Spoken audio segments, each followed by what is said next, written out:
Let's get into it. This is the big segment. All right, folks. This is like where my money is made.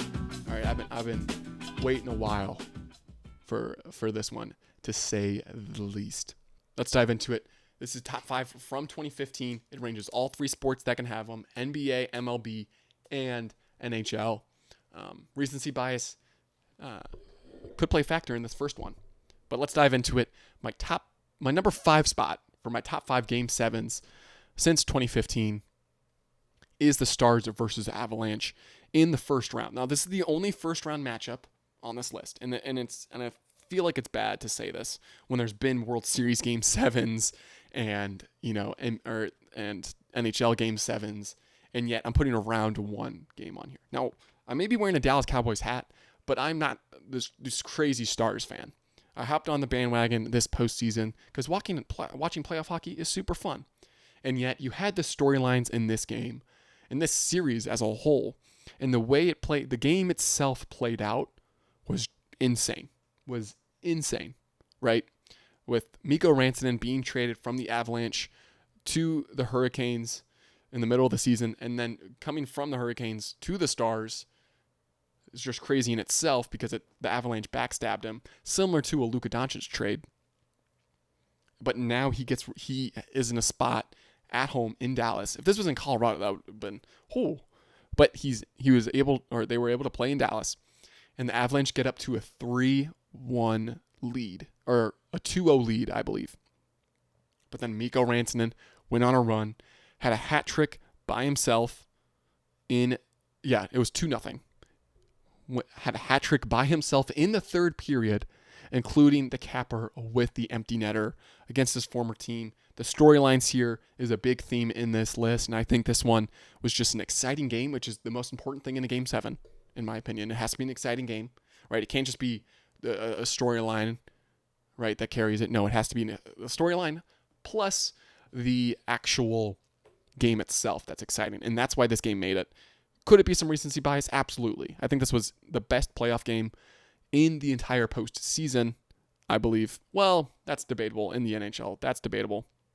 However, I just think the storylines, maybe the Maple Leafs, and I think it was Florida, their Game 7 or Game 6, or put that spot. Just put the NHL playoffs this season in that 5 spot. I'll feel comfortable with that. But let's move to this number 4 spot. And this is the Bucks versus the Nets, the Milwaukee Bucks versus the Brooklyn Nets in 2021. The crazy thing is, this is the only game on this list that I did not watch. I didn't watch it live, at least. And I think that almost adds to the fact. Now, if you don't remember this game, this was the big 3 Brooklyn Nets with Kevin Durant, James Harden, Kyrie Irving. Kyrie Irving got hurt this series. James Harden was battling a hamstring injury. And they were going up against an unproven Bucks team.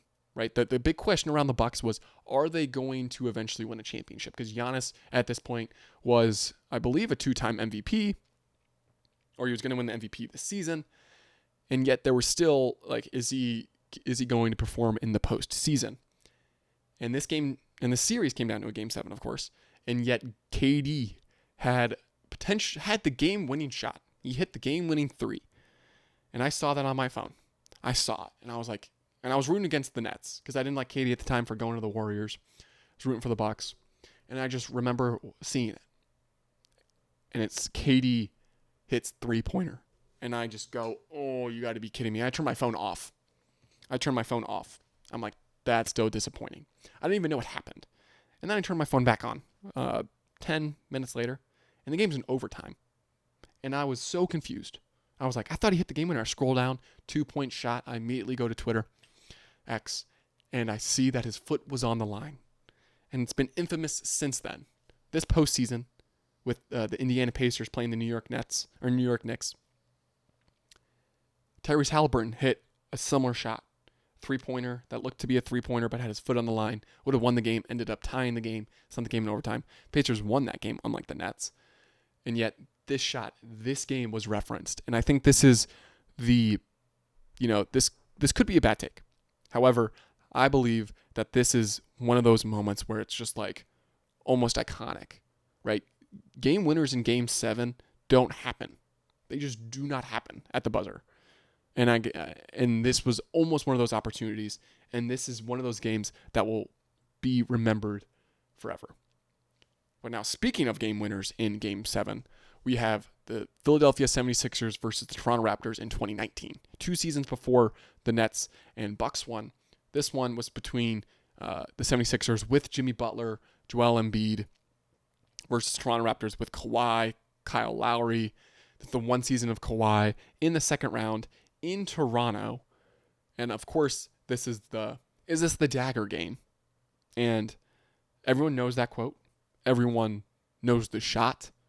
Everyone knows what type of shot. This didn't build Kawhi's legacy, but it certainly is his most iconic moment. And when you're talking about a game, like what is the best Game 7? This is definitely one of them, with the best ending, without a doubt. Without a doubt. In the last 10 years, I believe that this is the best ending to a Game 7 in maybe all sports so far, right? Nothing. I don't think there's. It's going to be really hard to top that, right? Now again, where you can top it is because that happened in the second round, not the Eastern Conference Finals, not the NBA Finals, but the second round. And so this transitions us to our final 2. Now you're saying these are top 5. These are top 5 Game 7s. We haven't had a lot of Game 7s in the respective final series, right? We've gotten a lot. We've gotten actually a decent handful in the Stanley Cup. We've gotten a decent handful in the World Series, but not too many in the NBA Finals. And when you're talking about iconic moments, when you're talking about storylines, this is one of, if not the most rewatchable games. I may be wrong about that. But one of the most important games in NBA history. And it really helped solidify one of the players as a top player all time. This is the Cavs-Warriors Game 7 in 2016. I don't even know if I spelled Cavaliers right. Regardless, this was just truly a great game. But what makes it at the number 2 spot is the storyline, right? The unanimous MVP, Stephen Curry, on the Warriors, winning his second straight MVP. Record-breaking 73-win Warriors. Cavaliers with LeBron James. Is there a chance that they can come back from a 3-1 deficit? Never done before in NBA Finals history. I think it was 80-something-0. Could be wrong about that. However, you got a great performance by LeBron. You got the iconic moment with the block and the shot by Kyrie. Like that shot by Kyrie, that block by James. Again, even more iconic than the Kawhi shot in that Game 7. And so, that's why it's at the number 2 spot. I could talk a whole video essay about why this game was great. And I watched it at a bar in Omaha, of all places, because I was at the College World Series that year. And I remember watching the block, and I was like, oh, insane. Insane play. But it's not at the top spot. And I can't even state in words how good of a Game 7 this one is. This top spot. Right? And why it's at the top of all of these games. Right? Again, like I said, you need a good quality game. Well, spoiler alert, this is a baseball game. When in extra innings. I would say that's a fairly good game. What if a team was down 2 runs in the bottom of the 8th, hit a 2-run bomb to tie it? That's an iconic moment, right?